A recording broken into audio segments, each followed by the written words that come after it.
Boa noite a todos, a paz do Senhor Jesus. Sejam todos bem-vindos ao nosso culto de adoração a Deus nesta noite. E nesse momento nós vamos iniciar em o nome do Senhor Jesus Cristo, orando, falando com Deus através da oração. E nesse momento da oração também vamos iniciar com um louvor de adoração a Deus que tem tudo a ver com aquilo que nós vamos falar nesta noite, com a mensagem da palavra do nosso Deus. Iniciando o nosso louvor e orando. Amado Deus, Criador dos céus e da terra, a Ti, Senhor, toda honra, toda glória e todo louvor. Neste momento, meu Deus, estamos iniciando a nossa adoração a Ti.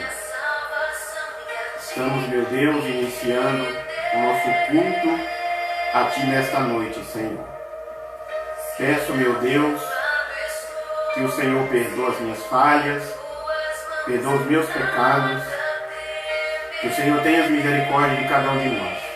Peço também, ó Deus, que o Senhor perdoe as falhas e os pecados de cada irmão, de cada irmã, Senhor.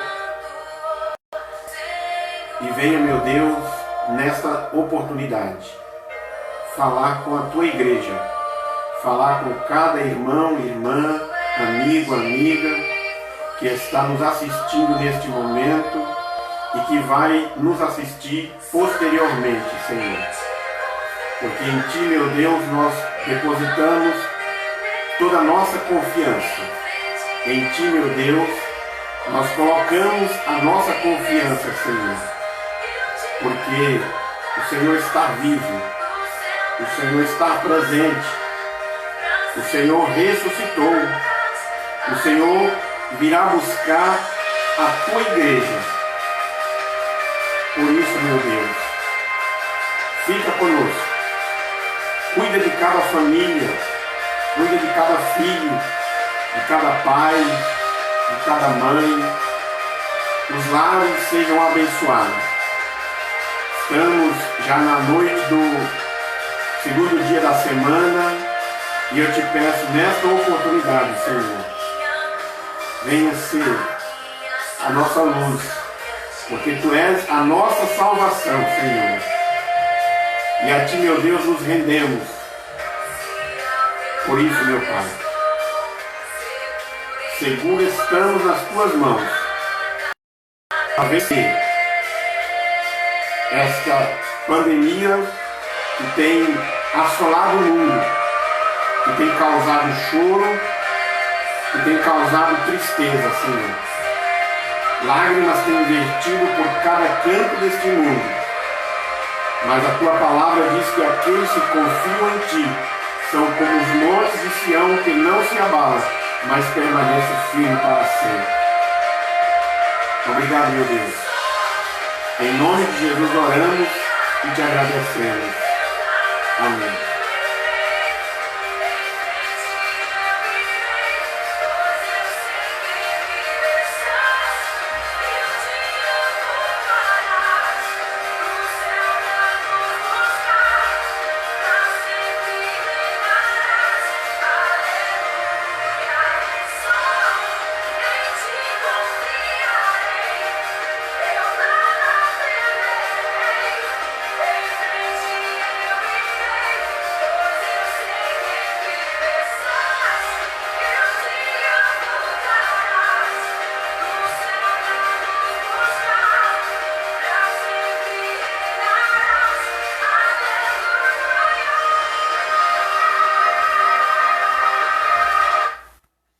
Então, vamos iniciar a nossa mensagem de hoje, fazendo a leitura da palavra de Deus. E eu convido você a abrir a sua Bíblia no livro do profeta Isaías. Nós vamos caminhar pela Bíblia Sagrada hoje, falando de um assunto muito importante para a Igreja de Cristo, para os cristãos, e também um convite para aqueles que ainda não aceitou Jesus como seu Salvador.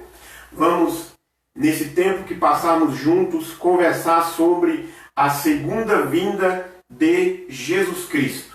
Mas eu quero iniciar fazendo duas leituras da palavra de Deus. A primeira, a profecia de Isaías, no capítulo 7, versículo 14, que nos diz assim: por isso o Senhor mesmo dará um sinal a vocês. A virgem ficará grávida e dará à luz um filho, que se chamará Emanuel, ou Deus conosco. A segunda leitura que iremos fazer é na carta de Paulo aos Gálatas, no capítulo 4, versículos 4 e o versículo 5, que nos diz assim, esses dois versículos: mas, chegando à plenitude do tempo, Deus enviou seu Filho, nascido de mulher, nascido debaixo da lei, a fim de redimir os que estavam sob a lei, para receber a adoção de filhos. Bem, amados e queridos irmãos, nesta oportunidade, iniciando a nossa mensagem de hoje, nestes dois textos da palavra de Deus. O primeiro texto, Isaías, aproximadamente 720 anos antes, faz esta profecia dizendo que uma virgem daria à luz um menino e o colocaria o nome de Emanuel. O apóstolo Paulo, por volta do ano 64, por aí mais ou menos, depois de Cristo, escreve esta carta, alguns anos antes, escreve esta carta dizendo para a igreja que na plenitude do tempo Deus enviou seu filho nascido de mulher. Então, nós começamos esta reflexão, esta mensagem de hoje, com essas duas palavras e com duas pessoas muito importantes na história: Maria e José. O evangelista Lucas diz para nós que Maria era uma mulher temente a Deus e em um certo dia ela é visitada por um anjo da parte de Deus. O anjo Gabriel vem e fala para ela que ela era uma mulher agraciada da parte de Deus e que ela daria luz, e que ela ficaria grávida e daria à luz um menino. Ela, naquela circunstância, estava prometida em casamento a José, e naquela cultura, naquele costume da época, o simples fato de ser prometida em casamento já era um compromisso muito sério. Mas ela entende a mensagem de Deus, e ela vai dizer lá no texto sagrado: seja feita a vontade de Deus, que cumpra nela a vontade do Senhor. E José vai aparecer na história também no capítulo 1 do Evangelho escrito por Mateus. José vai receber a visita de um anjo também, porque ele descobre que Maria está grávida e ele quer abandonar. Ele não quer difamar a jovem, mas ele quer abandonar o casamento secretamente. Mas o anjo o convence, e a Bíblia diz que ele recebe ela como a sua esposa, e a criança nasce, o menino nasce, e Jesus começa a se desenvolver. Ele nasce em Belém da Judéia, está lá em Mateus capítulo 2.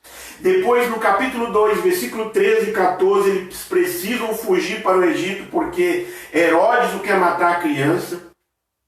Passa-se o tempo do Herodes que quer matar Jesus e eles voltam. Deus, através do anjo, manda um recado para José dizendo: volta, porque aquele que quer matar o menino já não está mais entre nós, já não está mais vivo.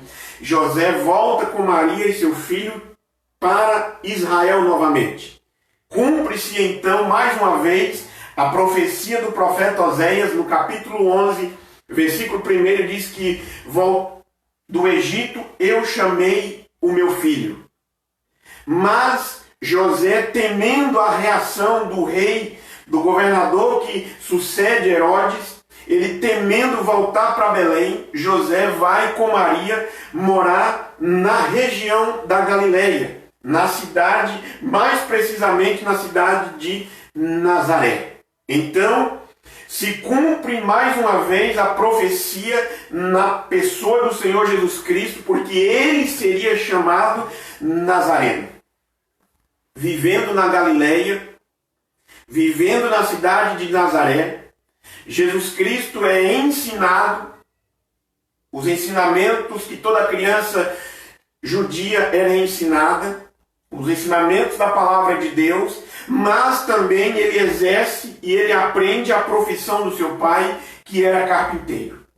Até aqui, Jesus Cristo, ele é uma criança para o conhecimento, para a nação da época, uma criança anônima. Para os religiosos da época, uma criança anônima. Mas, irmãos, um fato interessante, no capítulo 2 do Evangelho de Lucas, nos chama a nossa atenção. Aos 12 anos de idade, diz a Bíblia, que eles vão para Jerusalém, para uma festa religiosa em Jerusalém.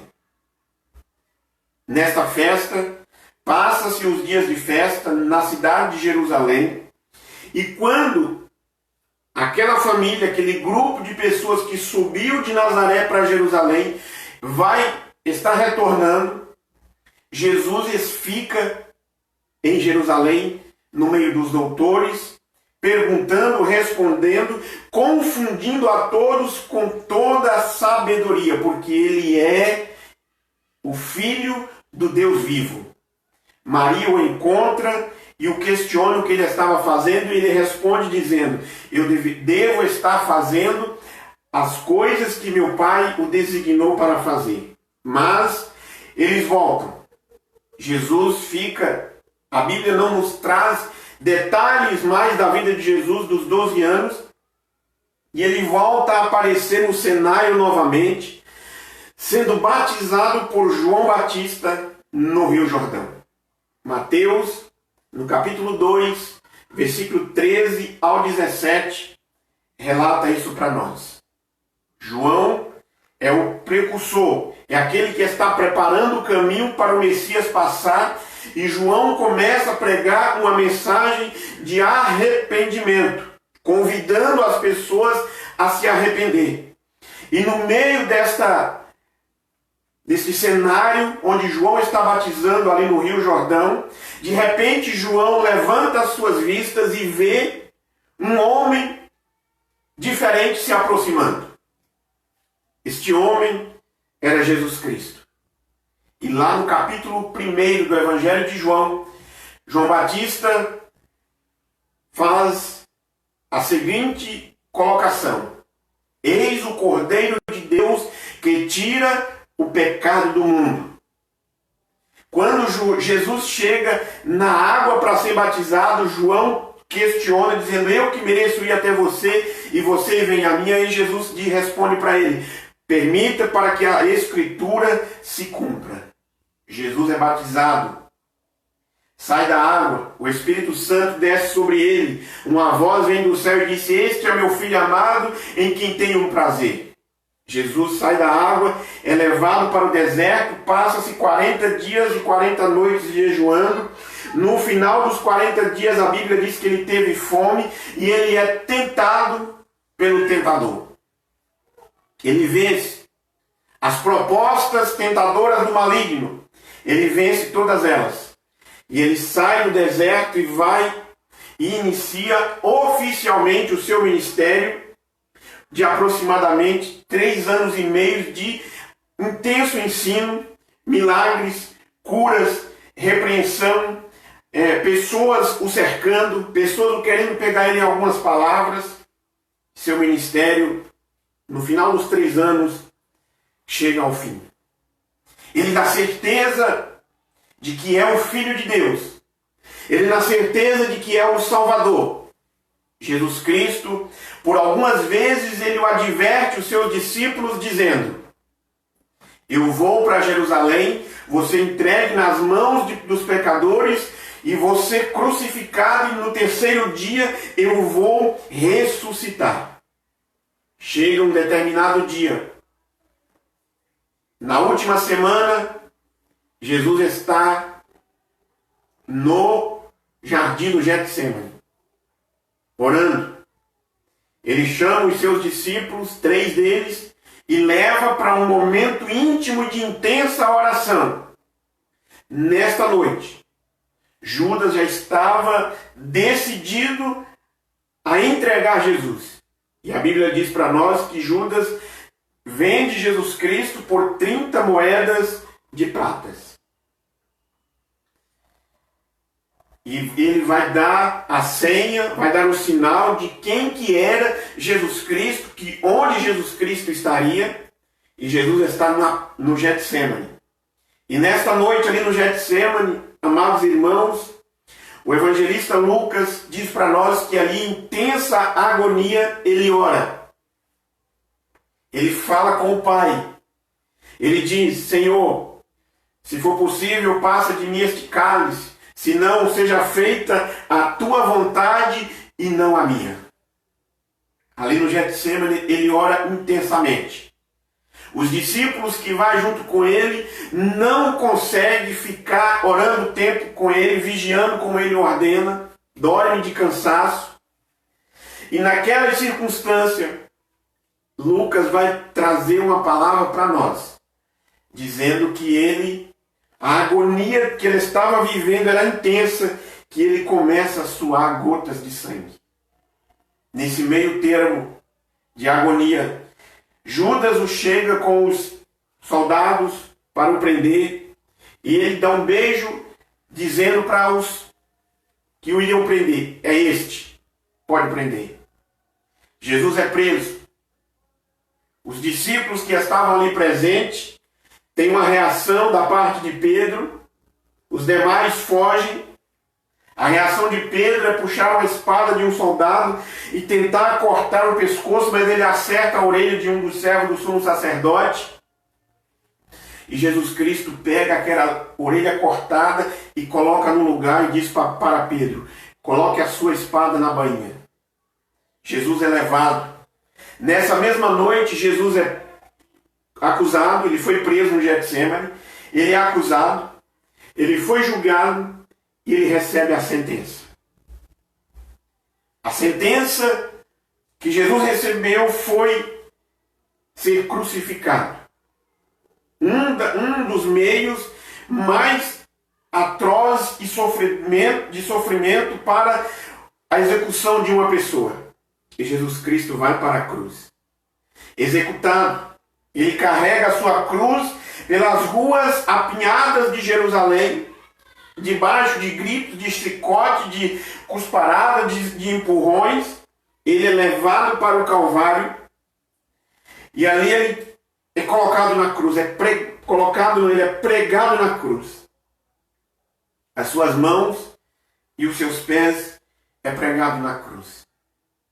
E a Bíblia diz para nós que ali, dependurado entre os céus e a terra, naquele lenho maldito, naquele lenho vertical da morte, ele fica das 12 horas às 15 horas da tarde, sofrendo.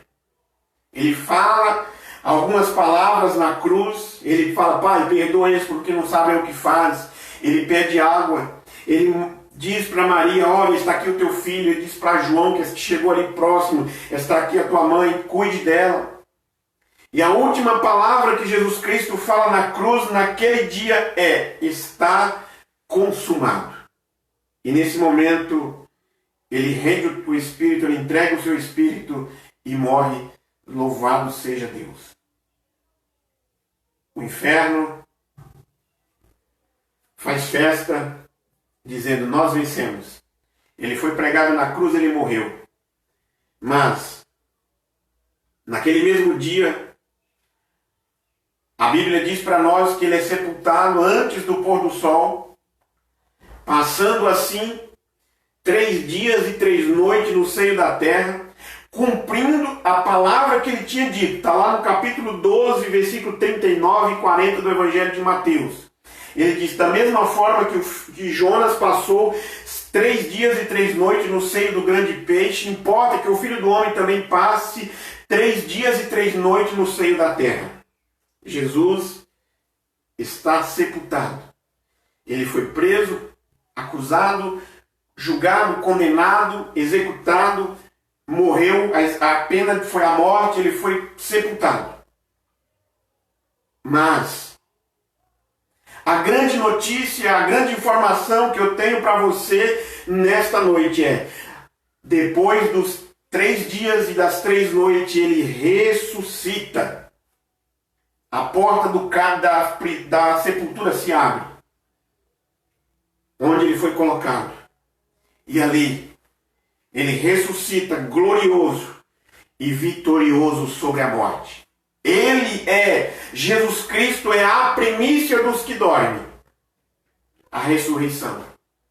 Estamos no calendário religioso mundial, nesta semana, falaram sobre a paixão de Cristo e a sua ressurreição. Eu quero dizer para você que Jesus Cristo, ele quer ressuscitar na tua vida. Ele foi pregado naquela cruz para perdão dos teus pecados. Ele ressurgiu. E ele, depois da sua ressurreição, ele ensina os seus discípulos. Então, ele passa alguns dias depois da ressurreição. Ele encontra 2 homens que estão indo para Betânia, voltando. Ele encontra as mulheres, ele encontra os discípulos, ele encontra o incrédulo Tomé, e depois ele vai encontrar e vai tratar de Pedro às margens do Mar da Galileia. Passa 40 dias depois da ressurreição, ensinando, preparando os seus discípulos acerca do reino de Deus. E chega um dado momento, um dia, lá em Atos capítulo 1, versículo 3, no Monte das Oliveiras, reunido com os seus discípulos, ministrando ali as últimas palavras, dando as últimas instruções. De repente, diz a Bíblia que enquanto ele falava, ele começa a levantar-se do chão, ele começa a subir, e ele vai subindo, e os discípulos começam a olhar admirados, e uma nuvem, a vista deles o encobrem, e eles não verem mais. Nesse momento, os discípulos olhando para cima, olhando para o céu, de repente, 2 varões se colocam diante deles, 2 anjos se colocam diante deles e faz a seguinte afirmação: varões galileus, porque vocês estão olhando para as alturas, este mesmo Jesus que dentre vós foi assunto aos céus, vocês virão voltar como o viste subir. E é aqui, neste ponto da nossa mensagem, amados irmãos, que eu quero chamar a sua atenção. A gloriosa vinda de Cristo. Nós demos até esse momento um panorama da profecia do seu nascimento, de como ele a família que ele nasceu, de como ele viveu, de como ele cumpriu o seu ministério, da sua morte e da sua ressurreição. Mas eu quero falar da sua gloriosa vinda. A pergunta para nós nesta noite ou talvez você pergunta, por que é que está falando da volta de Cristo? Por que é que nós pouco ouvimos sobre a segunda vinda de Cristo? Porque ela é pouco ensinada. Se é uma doutrina gloriosa que está presente em toda a Bíblia Sagrada, no Novo Testamento, no Antigo Testamento, você encontra profecias da segunda vinda de Cristo. Primeiro, porque Há uma grande corrente de ensinamento. Morreu, vai direto para o céu ou vai para o inferno? Vai para a glória ou vai ser para o tormento? Ou vai para um estágio intermediário para a purificação dos seus pecados, que é a doutrina do purgatório? Por quê? Se Jesus vai vir nos buscar, se a pessoa morre e vai direto para o céu, por que falar da volta de Cristo? Temos que falar, aqueles que descem à sepultura estão aguardando a ressurreição, seja a primeira ou seja a segunda ressurreição. A Bíblia fala que Jesus Cristo vai voltar para ressuscitar os mortos, para trazer galardão, para levar para os céus aqueles que dormiram nele e para trazer o castigo para aqueles que morreram afastados dos seus caminhos sem ter ele como seu Salvador. Então, Maranata, ora vem, Senhor Jesus. A maior esperança da igreja, a nossa maior esperança é a segunda vinda de Jesus Cristo. Um dia, quero dizer para você, as cortinas da nossa história vai se fechar. Jesus, o Filho de Deus, vai aparecer nos céus para buscar a sua igreja. Louvado seja Deus. Mas a pergunta também para nós nesta noite é: como se dará a segunda vinda de Jesus? Como que vai ser a segunda vinda de Cristo? Como todos sabem, nós fazemos parte da igreja adventista da promessa. Temos a promessa do batismo no Espírito Santo, temos a promessa da segunda vinda de Cristo, do segundo advento do Senhor Jesus. E a Bíblia diz para nós, amados irmãos, Mateus capítulo 25, quando vier o Filho do Homem na sua glória, todos os anjos com ele, então se sentará no seu trono glorioso, e todas as nações serão reunidas diante dele. A segunda vinda de Cristo será gloriosa. Nós aguardamos o segundo advento do Senhor Jesus Cristo. Nós aguardamos a segunda vinda de Cristo. E a Bíblia diz para nós que ela será triunfante. Marcos, no capítulo 13, diz que aparecerá descendo nas nuvens com poder e grande glória. Como será? Triunfante, grande glória, com muito poder. O apóstolo São Paulo, na carta à igreja de Filipos, diz que a nossa cidadania, ele está dizendo para nós, está no céu, de onde esperamos ansiosamente o Salvador, o Senhor Jesus Cristo. Então, esse ensinamento que é de que a pessoa morreu, vai direto para o céu, não tem fundamentação bíblica. Este ensinamento de que a pessoa morreu e vai direto para o inferno não tem fundamentação bíblica se nós acreditamos na segunda vinda de Cristo e se esta segunda vinda é para a ressurreição. Por isso que Paulo diz que nós aguardamos e esperamos ansiosamente o Senhor Jesus Cristo que está nos céus. Ele vai vir. Como será? Gloriosa, triunfante. Aparecerá nas nuvens dos céus com poder e glória. Seremos, ouviremos, se sentará no trono de glória. Mas, que garantia temos? Que garantias são dadas de que ele virá? Para muitas correntes de ensinamentos religiosos, alguns ensinos de que morreu, acabou, não vai para lugar nenhum, a matéria se acaba, não existe alma, não existe mais nada. Jesus virá. E o apóstolo Paulo, na carta aos Tessalonicenses, nas duas cartas, é onde nós encontramos de forma mais explícita sobre o advento do nosso Redentor. Paulo diz, lá no capítulo 1 da primeira carta, nos versículos 9 e 10.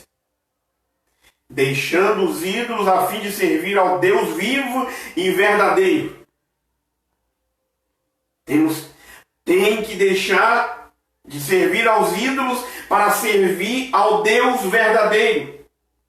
E ele na sequência diz, e esperar dos céus o seu Filho, a quem ressuscitou dos mortos, Jesus Cristo, que nos livra da ira que há de vir. É uma das primeiras provas de que a Bíblia diz que ele virá outra vez. Na sequência do texto, no capítulo 2, versículo 19, pois quem é a nossa esperança? Alegria ou coroa, em que nos gloriamos perante o nosso Senhor na sua vinda. Não são vocês? Ele é a nossa esperança. Ele é a nossa alegria. Ele é a coroa em que nós o gloriamos. Mas também Paulo vai dizer para nós no capítulo 3 que devemos fortalecer o nosso coração para sermos irrepreensíveis em santidade diante de Deus e Pai na vinda do nosso Senhor Jesus Cristo com todos os seus santos. A Bíblia nos dá a garantia, mas a Bíblia vai dizer para nós que nós devemos fortalecer o nosso coração, sermos irrepreensíveis, viver em santidade diante de Deus. O escritor da carta aos Hebreus diz para nós que no capítulo 12, versículo 14, diz que sem santidade ninguém verá o Senhor. Então, para encontrar com Cristo, na primeira ressurreição nós precisamos viver em santidade. Mas Paulo também vai trazer uma mensagem mais extensa a este respeito. Irmãos, ele nos chama de irmãos. Ele está te chamando, ele está me chamando de irmãos. Não queremos que vocês sejam ignorantes quanto aos que dormem. Aqui ele está dizendo, aqui ele está falando para aqueles que já desceram à sepultura, para que não se entristeça com os outros que não têm esperança. Muitas pessoas vivem no mundo sem esperança. Muitas pessoas vivem no mundo afastado de Deus sem esperança. A minha e a tua esperança chama-se Jesus Cristo, que morreu e ressuscitou. E Paulo diz na sequência do texto, se cremos que Jesus morreu e ressurgiu, cremos também que Deus trará mediante Jesus juntamente com os que dormem, com aqueles que nele dormiram. Dizemos a vocês pela palavra do Senhor, nós que estivermos vivos, os que ficarem até a vinda de Jesus, certamente não precederemos aqueles que dormem. Paulo, escrevendo esta carta há quase 2000 anos atrás, ele está dizendo para nós que aqueles que estiverem vivos no momento da volta de Cristo não vai subir antes daqueles que morreram, que estão dormindo, que vão ressuscitar na primeira ressurreição. Mas vai subir todo mundo junto. E aí ele disse na sequência do texto, pois dada a ordem, com a voz do arcanjo e o ressoar da trombeta de Deus, o próprio Senhor descerá dos céus e os mortos em Cristo ressuscitarão primeiro. Então, a mensagem de salvação, o convite da salvação é feita todos os dias para você. Venha para Cristo, venha para o Senhor. Porque aqueles que morrerem em Cristo ressuscitarão primeiro. Então Paulo está dizendo aqui, deixa-nos entendido de que haverá uma outra ressurreição. A ressurreição daqueles que não dormiram em Cristo, que não morreram em Cristo, que será a ressurreição da condenação. Depois disso, os que estiverem vivos, seremos arrebatados juntamente com ele nas nuvens para encontro com o Senhor nos ares. E aí ele diz assim, assim estaremos para sempre com o Senhor. Você e eu, salvos em Cristo, estaremos para sempre com o Senhor. E aí no versículo 18 ele diz, consolem uns aos outros com estas palavras. Mas ainda, meu amado irmão, minha amada irmã, meu amigo e minha amiga, ele diz, irmãos, se estamos falando da volta de Cristo, as garantias de que a Bíblia nos traz da volta do Senhor, Paulo vai dizer para nós, quanto aos tempos e época, não precisamos escrever, pois vocês mesmos sabem perfeitamente que o Senhor virá como ladrão de noite. Então precisamos estarmos preparados. Não é aquele preparo de uma mala de roupa, não é aquele preparo de alimento guardado, não é aquele preparo de água guardado, de uma sacola pronta para uma viagem. Mas é a preparação espiritual, porque ele virá repentinamente. E aí Paulo ainda diz para nós no mesmo texto, no capítulo 5, quando disserem paz e segurança, então de repente a destruição virá sobre eles. Quantos lugares no mundo, quantas pessoas no mundo almejam paz, almejam segurança, mas o que está sofrendo é destruição. E aí, porque Paulo está nos preparando para este momento. E aí, na sequência, ele vai dizer assim, como dores de parto da mulher grávida, de nenhum modo escaparão. A mulher que está gestante, ela não tem como escapar do dia de dar à luz. Assim também, ele usa esta analogia brilhante da gestação da mulher para dizer para nós que ninguém vai escapar da vinda do Senhor Jesus. Mas ele está dizendo aí, mas vocês, irmãos, não estão nas trevas, para que esse dia não o surpreenda como ladrão. Porque você está diante de Cristo, a luz que brilha, a luz que clareia a sua vida, você está diante de Cristo. Todos vocês são filhos da luz, são filhos do dia. Nós não somos da noite, nós não somos filhos das trevas, porque nós nascemos de novo, nós nascemos do alto, nós nascemos do Espírito Santo. A luz de Cristo, a lamparina de Cristo brilha em nós. A Bíblia diz que nós somos sal da terra e luz do mundo. Portanto, não durmamos como os demais, mas estejamos atentos, sejamos sóbrios. Pois os que dormem, dormem de noite. Os que se embriagam, embriagam-se de noite. Nós, porém, que somos do dia, sejamos sóbrios, vestidos a couraça da fé, do amor, o capacete da esperança e da salvação. Porque eu quero dizer para você, e Paulo está dizendo para nós, Deus não nos destinou para a ira, para recebermos a salvação por meio do nosso Senhor Jesus Cristo.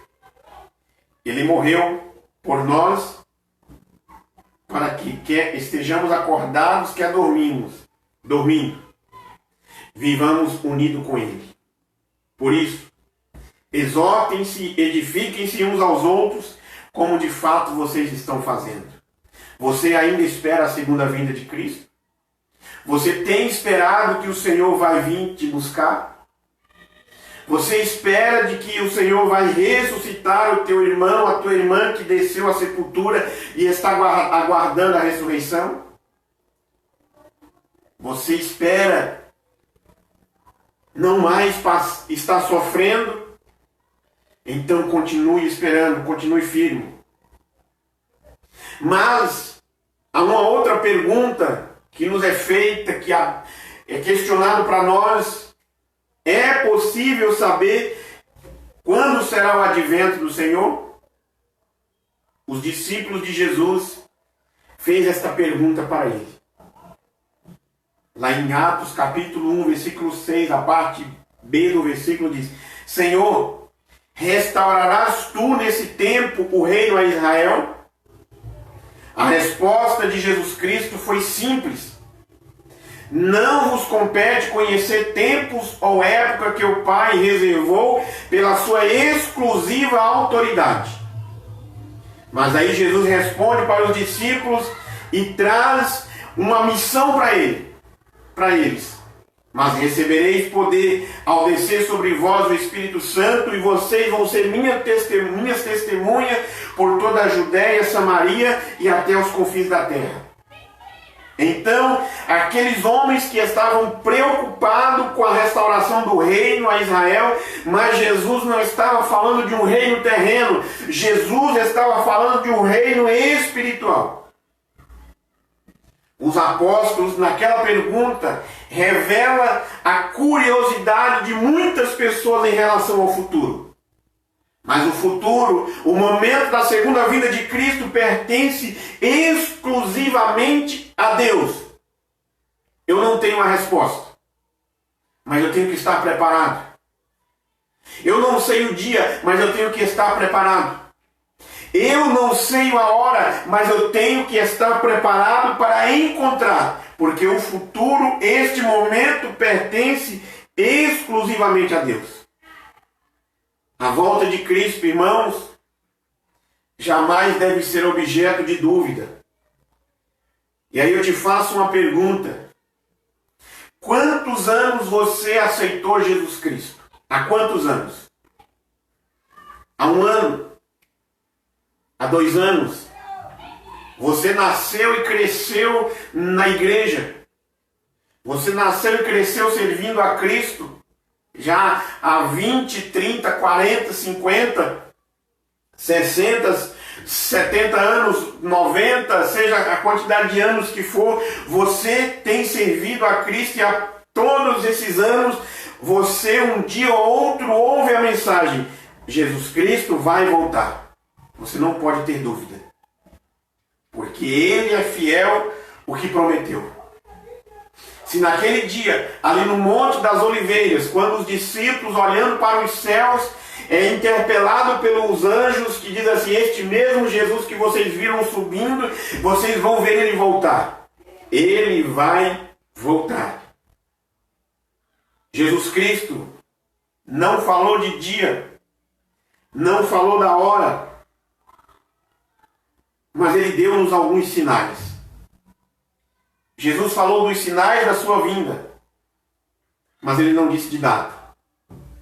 Ele diz que haveria terremoto, guerras, fome, peste, doenças, perseguição, mas Ele não falou. Mas Ele disse: tudo isso é o princípio das dores. Ele, na verdade, declarou que somente o Pai sabe.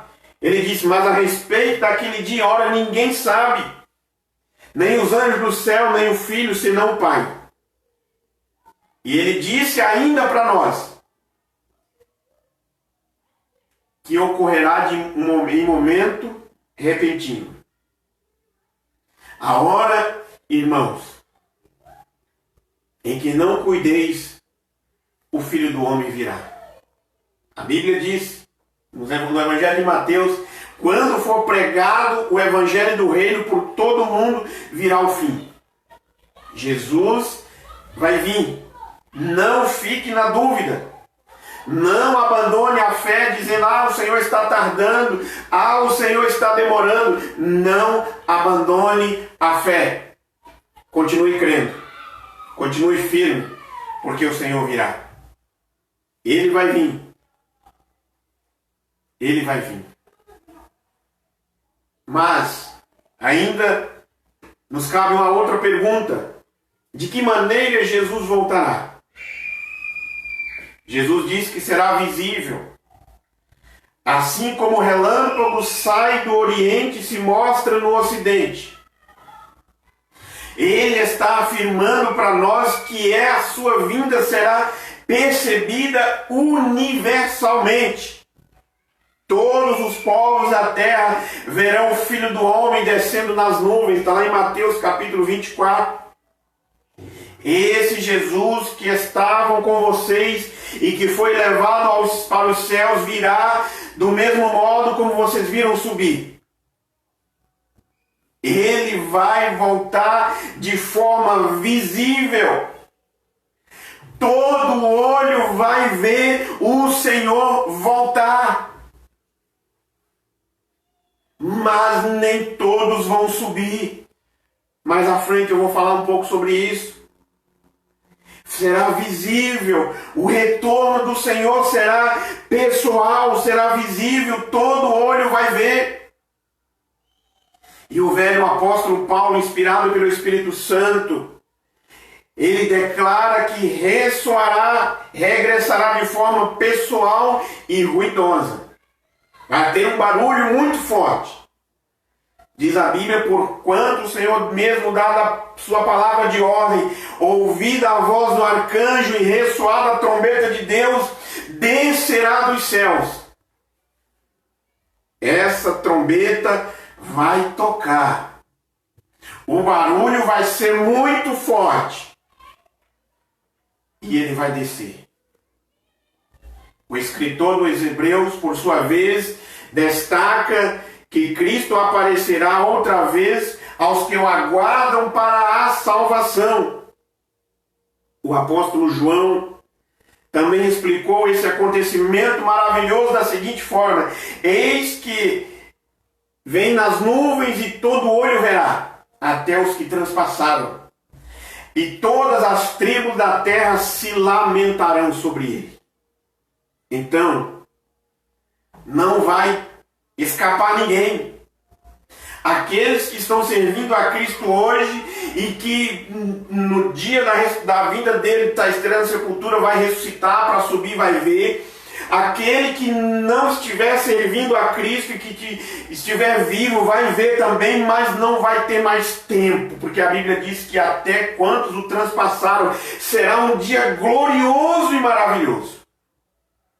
Ele aparecerá nos céus com poder e muita glória. Serão sobremaneira reconhecido por todos. E lá em Filipenses capítulo 2, Paulo diz que todo joelho se dobrará e toda língua confessará que Jesus Cristo é Senhor, para a glória de Deus Pai. Por quais razões ele voltará? Por que Jesus vai voltar? Um dos textos da palavra de Deus que ensina sobre o propósito principal da segunda vinda de Cristo está em Hebreus. Cristo foi oferecido uma só vez em sacrifício para tirar os pecados de muitas pessoas. Depois ele aparecerá pela segunda vez, não para tirar pecados, mas para salvar as pessoas que estão esperando por ele. Você está esperando pelo Senhor? Eu estou. Eu estou esperando pelo Senhor. Eu estou esperando. O último e mais belo capítulo da história da salvação, que está condicionado à segunda vinda de Cristo, inclui ressurreição dos justos. Se o teu pai, se a tua mãe, se o teu filho, se a tua filha, se o teu parente, se o teu amigo de igreja, se o teu amigo de trabalho dormiu em Cristo Jesus, ele vai ressuscitar. Ressurreição dos justos. Transformação dos crentes vivos. Se na vinda do Senhor Jesus Cristo você estiver servindo Ele de todo o coração, livre de todo tipo de pecado, de embaraço, você vai ser transformado. Passaremos 1000 anos nos céus. No final dos 1000 anos, ressurreição dos mortos. Ou, antes dos 1000 anos, transformação dos vivos, dos crentes vivos, e morte dos ímpios vivos. Prisão de Satanás, o milênio. Depois do milênio, a ressurreição dos ímpios, a soltura de Satanás, a rebelião contra a cidade santa, o juízo final, a extinção do mal e o estabelecimento do novo céu e da nova terra. Então, se você está aguardando a vinda de Cristo em Jesus, firme nele, você é filho de Deus e depois de tudo isso você está livre dos efeitos do poder do pecado, da presença do pecado, de modo completo. E este não mais interferirá nem prejudicará a sua relação com Deus, com o próximo e consigo mesmo. Como devemos aguardar? Esta é uma outra pergunta. Esta deve ser esperada com vigilância. Sempre que a Bíblia trata, lá nos capítulos 24 e 25 de Mateus, capítulo 13, capítulo 13 de Marcos, capítulo 21 de Lucas, 1 Tessalonicenses, capítulo 5, Apocalipse 16, trata deste assunto, ele vai dizer para nós, uma atitude de vigilância. Como não sabemos o dia, devemos andar não como nécio, mas como sábio. Não durmamos como os demais. Ao contrário, vigiemos e sejamos sóbrios. A segunda vinda de Cristo deve ser esperada com paciência, vigilância e paciência. A segunda vinda de Cristo deve ser esperada com trabalho. Ser vigilante, paciente, não significa aguardar a vinda de Cristo de forma passiva ou ociosa. Mas devemos levar as nossas atividades diárias aguardando o Senhor Jesus, paciente e vigilante. Desenvolva na sua vida a paciência. Seja uma pessoa paciente. Caminhando para a conclusão. Apesar de não sabermos quando ocorrerá, estamos absolutamente certos de que este dia vai chegar. Não, você não sabe, eu não sei, mas você sabe que ele vai chegar. Por isso, Jesus pode voltar para você hoje. Jesus pode voltar para mim hoje.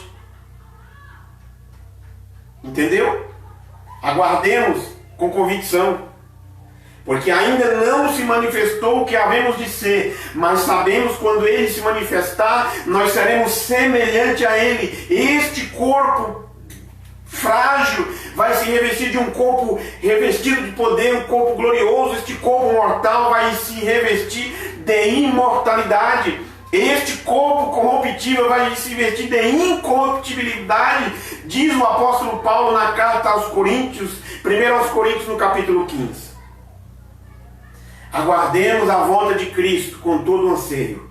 Assim como a corça anseia pelas águas, assim como o guarda anseia pelo nascer do sol, que está trabalhando de guarda de vigia à noite. A igreja, você como igreja do Senhor, deve ansiar por este dia, porque em alto e bom som está dizendo, e você vai ouvir: eis o noivo, saia ao encontro, fiquemos alegres e felizes, louvemos a sua glória, porque chegou a hora da festa do casamento do Cordeiro e a noiva já se preparou para recebê-lo. Você é a noiva de Cristo, a igreja é a noiva de Cristo. Na segunda vinda de Cristo, ele é o Cordeiro, ele é o noivo e ele vai casar com a sua noiva. E esta noiva, ela precisa aguardar com toda a pureza. Enquanto aguardamos o dia feliz, em que aparecerá o nosso grande Salvador Jesus Cristo, devemos abandonar a descrença, as paixões mundanas e viver neste mundo uma vida prudente e dedicada a Ele. Cristo deseja encontrar a sua noiva com toda beleza, pureza, perfeição, sem mancha, sem ruga ou qualquer outro defeito, diz Paulo lá em Efésios capítulo 5, versículo 27. Mas o velho apóstolo, no final da sua vida, ele escreve a carta ao seu filho na fé, Timóteo, e ele diz da seguinte forma: E talvez estas palavras sirvam também para que você e eu e você, possamos dizer também: combati o bom combate, terminei a carreira, guardei a fé. Desde agora a coroa da justiça nos está reservada, a qual o Senhor, justo juiz, dará naquele dia. E não somente a mim, mas a todos quanto o amarem a sua vinda. Então, ame a vinda de Cristo. Eu quero fazer uma última leitura para nós fazer a oração nesta noite. E é duas palavras de promessa, palavras de profecia do livro do Apocalipse. Esta palavra começa no primeiro capítulo, no versículo 3, dizendo: feliz é aquele que lê as palavras da profecia, e feliz aqueles que ouvem e guardam o que nela está escrito, porque o tempo está próximo. O tempo está próximo. O livro da revelação de Deus começa dizendo que é feliz você que lê as palavras deste livro, as palavras de Deus, a Bíblia Sagrada. E ele vai fechar lá no capítulo 22, dizendo: eis que venho em breve. Feliz é aquele que guarda as palavras da profecia deste livro. Em outras traduções bíblicas, as mais antigas, diz: bem-aventurado é aquele que guarda. Feliz aqueles que lavam as suas vestes, para que tenham direito à árvore da vida e possam entrar na cidade pelas portas. Você é bem-aventurado. O Espírito e a noiva diz: vem. E todo aquele que ouvir, diga: vem. E quem tiver sede, venha. E quem quiser, beba de graça da água da vida.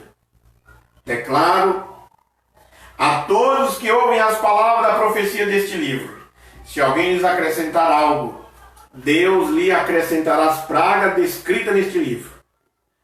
Se alguém tirar alguma coisa deste livro, Deus tirará dele a sua parte na árvore da vida e na cidade santa que estão descritas neste livro. Aquele que dá testemunho destas coisas diz: vem. Sim, venho em breve. Amém. Vem, Senhor Jesus. O Senhor da igreja, Jesus Cristo, está vindo. Ele vai vir nos buscar. Ele vai vir te buscar, irmão. Esteja preparado.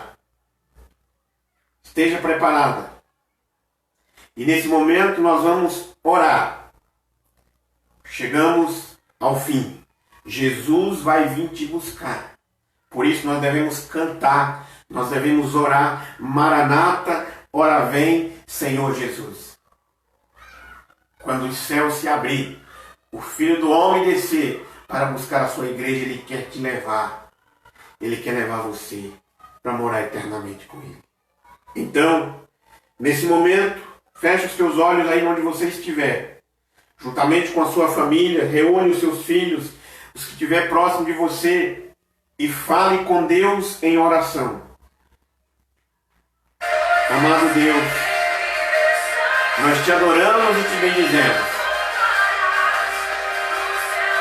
Nesta noite, ó Pai, o Senhor nos deu esta palavra, a segunda vinda. O Senhor vai vir buscar a tua igreja. E o Senhor quer um povo zeloso e de boas obras. Porque eu sei que o Senhor vivo está ali naquela cruz do Calvário. O Senhor derramou seu sangue para nos purificar de todo pecado. Desceu à sepultura, mas no terceiro dia ressuscitou. Ali naquela quarta-feira, onde o Senhor disse: está consumado. Está consumado. E nesta noite, meu Deus, o Senhor nos deu a oportunidade de trazer a lembrança, a mente esclarecida dos nossos irmãos. das nossas irmãs. O Senhor nos deu também a oportunidade de esclarecer aos nossos amigos e amigas que o Senhor vai vir nos buscar. A esperança da nossa família, a esperança da igreja não está na bolsa de valor, não está nos governos, mas a esperança da igreja, ela está em Ti, Senhor. E eu oro neste momento, ó Pai, por cada família da Igreja Adventista da Promessa no Jardim ABC, que está preocupado, que está preocupada, que está angustiado diante da situação em que o Brasil está vivendo. Talvez não tenha uma perspectiva, mas a sua visão está nebulosa. Eu peço, meu Deus, que o Senhor venha ao encontro desta família, trazendo a Tua bênção, livrando dessa enfermidade terrível, curando aqueles que estão enfermos, consolando as famílias que perderam o seu ente querido nestes últimos dias, em nome de Jesus. Conforta, meu Deus, o coração de cada um deles. Teremos a partir de amanhã mais uma semana. Nos dê, ó Pai, uma semana de trabalho, em nome de Jesus. Cuida de cada um de nós, cuida de cada família, meu Pai. Cerca, meu Deus, com os Teus cuidados, para a glória e para o louvor do Teu nome, porque assim cremos. O Senhor vai vir nos buscar. Maranata, ora vem, Senhor Jesus. O Senhor vai vir. E que eu, a minha família, que os meus irmãos que nos acompanham, que nos assistem, estejamos preparados para encontrar com o Senhor. Obrigado, meu Deus, por essa oportunidade, pela palavra que o Senhor nos deste nesta noite, em nome de Jesus. Amém, irmãos e irmãs. Que Deus venha nos abençoar, que Deus venha te abençoar poderosamente nesta semana. Nós agradecemos a Deus pela vida de todos vocês que nos acompanharam ao vivo. E agradecemos a Deus também pela vida de vocês que irão nos assistir posteriormente. E que tenhamos uma semana abençoada por Deus. E por isso, a nossa oração deve ser: Maranata, ora vem, Senhor Jesus. Jesus vai voltar. Que Deus nos abençoe. Encerramos dizendo que a graça de nosso Senhor e Salvador Jesus Cristo, o grande e infinito amor de Deus, o nosso Pai, a comunhão e as consolações do Espírito Santo esteja sobre cada um de nós, hoje e permaneça para todos sempre. Amém. Obrigado a todos, que tenhamos uma noite abençoada e uma semana abençoada em nome de Jesus.